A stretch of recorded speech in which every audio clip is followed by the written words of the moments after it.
Training a smaller language model to match a larger teacher has always required a brutal trade-off. Use the teacher's pre-generated responses and risk exposure bias, or sample fresh responses on policy and watch your compute bill explode. The authors of this paper found a way out by asking a deceptively simple question: what if we only need to supervise the beginning?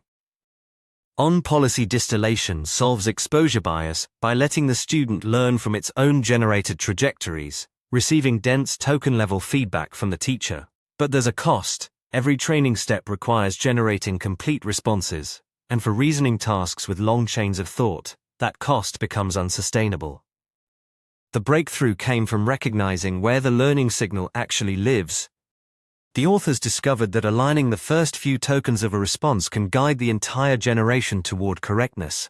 By supervising only prefixes and terminating sampling early, they cut the computational overhead while preserving the on-policy learning benefit.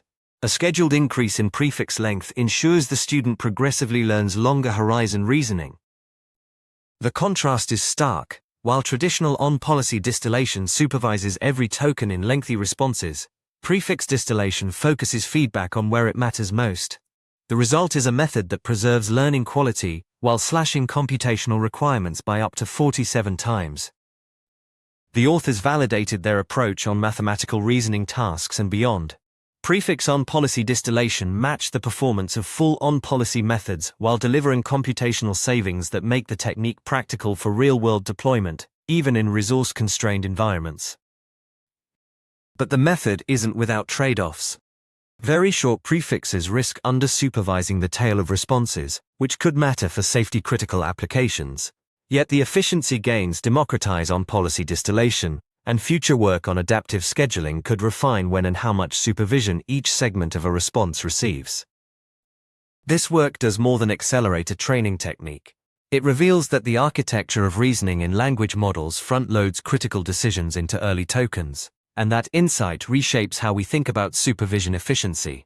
By making on-policy distillation practical, the authors have unlocked a pathway for smaller, faster models that retain the reasoning depth of their larger teachers. Supervision doesn't have to be exhaustive to be effective. Sometimes the first few words contain everything you need to get the rest right. Visit emergentmind.com to explore more research that rethinks the fundamentals of how models learn.